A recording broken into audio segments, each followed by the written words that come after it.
he's just getting the glass under control. He's kind of organizing a cold skin on the outside surface. And that cold skin is going to kind of keep this bubble contained once he tries to start it here. He's going to blow into the iron and cap it with his thumb. And that pressure has nowhere else to go but out through the glass. You're going to see it slowly begin to creep out. And this is called a parasome or a core bubble.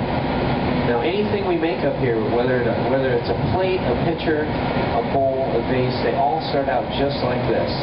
Now, he made that look really easy.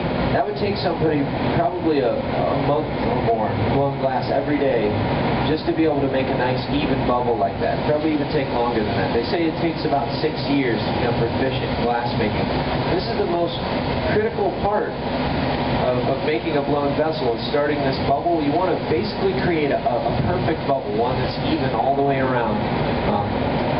We shape the glass through temperature, and if the bubble's thick on one side and thin on the other, the thicker glass holds the heat longer, and that's the way the bubbles can travel. And it's really difficult to make something nice and symmetrical when you make an uneven core bubble or a starter bubble. So now he's gone back into our furnace to get a little more material. We have to gather it up in layers because, again, it's a liquid. It's a very thick liquid. And so, again, he's just using a large... You'll see him go back to that neckline numerous times. Yep. Now this tool right here, this is the only tool that we put beeswax on. We'll just put a little more beeswax on there. If the blades kind of dry out and beeswax burns off there, the glass can't really glide on that steel tool very well, and it sounds like fingernails on a chalkboard, so we don't want that. You can also scratch the glass a little bit. And that's why you might see a little smoke or fire come off the tool there. That's just some of that beeswax. But he's really making sure that that neckline is nice and sharp and crisp, so when it breaks free nice and even on the lip. Now Eric's been blowing glass for about 15 years, so he's making this look really, really easy, but it takes a lot of practice. But while you're here in Corning, you should definitely try some glass yourselves. We've got the walk-in workshop, the Make Your Own Glass program. It's across the parking lot. You can go over there and sign up for a time and try some glass. We've got some people over there who give you a hand with your first go at glass making. It's a lot of fun. It's a really amazing material to kind of play around with. So he's just stretched this out just a little bit. And now he's going to cut in a foot. Shield. He's just kind of folding it back.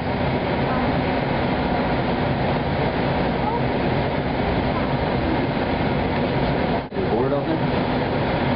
We're just going to work together just to make sure the bottom's nice and flat. Okay, so we're gonna flip this around 180 degrees and work on the opening of the bowl. Oh wow, that's really crooked. Okay, so we've got an iron here called a punty. And this is a solid iron. Now, a lot of people are curious, how can we handle these irons without burning our hands? They're made out of stainless steel, and stainless steel just happens to be a terrible conductor of heat. So the heat doesn't really travel up the irons too much. This glass in the end is just going to act like glue. Just take that, stick it right at the very center of the bottom. If he needs to, he can adjust it a little bit. It's really important it's on the same axis as the other iron.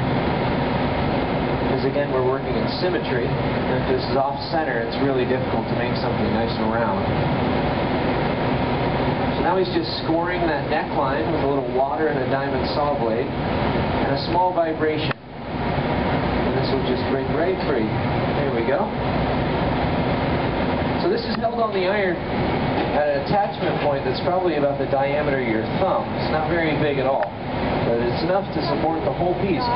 We don't want that connection to be very strong, because later we need to remove it from the iron. If it's really welded on there, it'll most definitely break the bottom out of the bowl, and we got to take it off the iron. So we just make a temporary connection. And we had to let the glass get cold enough to where we could break it. Now when I talk about cold, very fast. You'll add a little water to that putty, and a little vibration, it'll break right free. I'm just going to catch the bowl with this fork.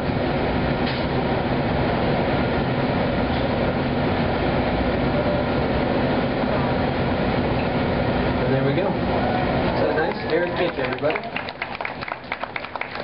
So this looks like it could use a couple apples, maybe a pear or something. But I don't think the fruit would like that too much. You place it in there because this is still extremely hot. As you can see, it catches a piece of tissue paper on fire instantly.